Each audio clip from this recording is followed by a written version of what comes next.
Assalamualaikum warahmatullahi wabarakatuh. Ikhwani rahimakumullah.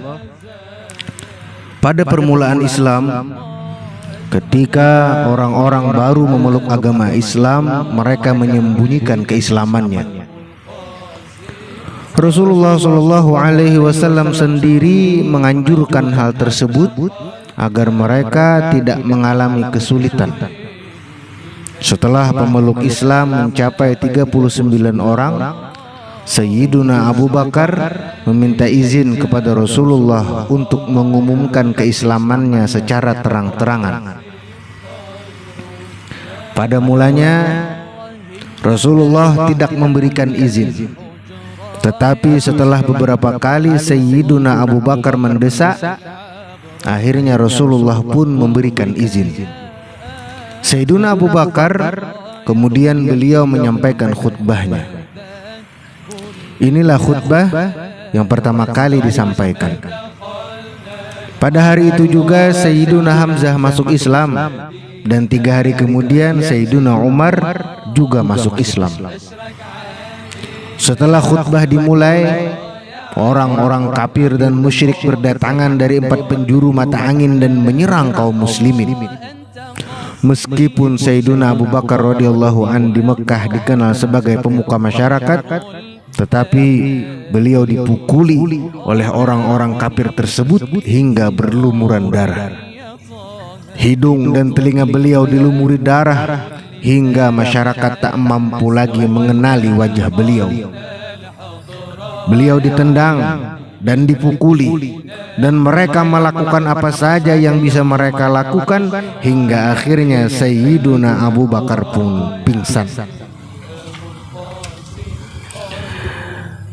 Ikhwani, lalu Banu Tamim, kabilah Sayyiduna Abu Bakar, ketika mendengar berita ini segera mengangkat tubuh beliau.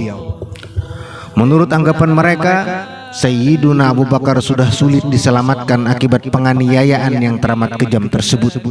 Mereka pun segera bergerak dan berkumpul di Ka'bah, kemudian berseru, "Apabila Abu Bakar meninggal akibat penganiayaan tersebut, maka kami akan membunuh Utbah bin Rabi'." Ikhwani, sebab mereka mendengar bahwa Utbah bin Rabi' yang paling banyak memukuli Sayyiduna Abu Bakar radhiyallahu anhu. Sampai sore hari, Sayyidina Abu Bakar radhiyallahu anhu masih dalam keadaan pingsan. Menjelang maghrib, beliau pun sadar, dan dalam keadaan yang masih sangat lemah dan sulit untuk berkata-kata, beliau bertanya, "Bagaimana keadaan Rasulullah Sallallahu Alaihi Wasallam?" Ketika beliau tersadar dan dalam keadaan yang masih begitu lemah, kalimat yang pertama kali beliau ucapkan adalah menanyakan bagaimana keadaan Rasulullah. Sungguh betapa besar cinta beliau kepada Rasulullah. Setelah mampu berbicara, ibu beliau Ummu Khair memerintahkan kepada seseorang untuk menyediakan makan bagi Sayyidina Abu Bakar. Setelah makanan siap dan dihidangkan kepada beliau, Sayyidina Abu Bakar menolak dan justru menanyakan kembali bagaimana keadaan Rasulullah Sallallahu Alaihi Wasallam. Ikhwani, karena ingin memenuhi permintaan anaknya yang dalam keadaan menderita tersebut, Ummu Khair yang pada saat itu belum memeluk Islam segera pergi ke rumah Ummu Jamil untuk menanyakan keadaan Rasulullah. Ummu Jamil yang baru masuk Islam pun menyembunyikan keislamannya dan berkata, "Aku tidak tahu siapa Muhammad dan siapa Abu Bakar itu. Tetapi jika engkau izinkan, aku ingin menengok keadaan anakmu."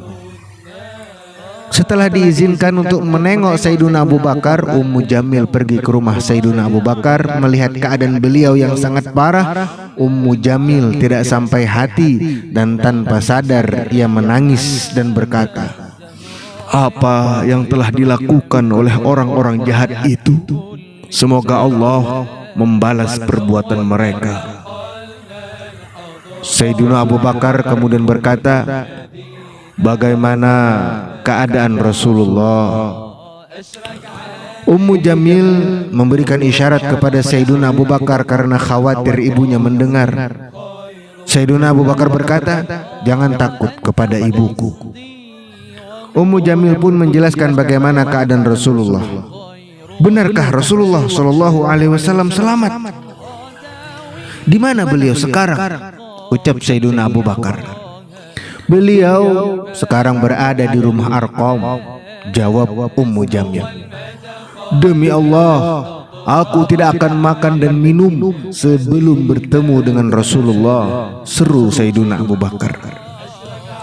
Pada tengah malam, Sayyiduna Abu Bakar dibawa menuju rumah Arqam. Ketika menatap wajah Rasulullah, Sayyiduna Abu Bakar segera memeluk tubuh Rasulullah. Rasulullah pun membalas pelukan tersebut dengan hangat dan keduanya berpelukan erat sambil menangis. Ikhwani, melihat pemandangan ini, kaum muslimin yang berada di tempat itu juga ikut menangis. Mereka tidak tega melihat keadaan Sayyiduna Abu Bakar radhiyallahu anhu. Setelah itu, Sayyiduna Abu Bakar meminta agar Rasulullah mendoakan ibunya agar memperoleh hidayah untuk memeluk Islam. Dan tak lama kemudian, ibunya Abu Bakar pun memeluk agama Islam. Ikhwani rahimakumullah, ketahuilah cinta itu diukur dalam dua keadaan. Pertama senang dan kedua susah. Pada umumnya manusia menampakkan cintanya ketika berada dalam keadaan lapang, senang dan tentram. Namun lain halnya dengan Sayyiduna Abu Bakar. Dalam keadaan susah, menderita, di antara hidup dan mati, beliau menampakkan cinta sejatinya. Itulah ciri cinta sejati, tetap mencintai meskipun berada dalam keadaan yang sangat susah dan ditimpa musibah. Semoga kita menjadi orang-orang yang memiliki keteguhan yang kuat dalam mencintai baginda Rasulullah Sallallahu Alaihi Wasallam. Akhirnya, wassalamualaikum warahmatullahi wabarakatuh.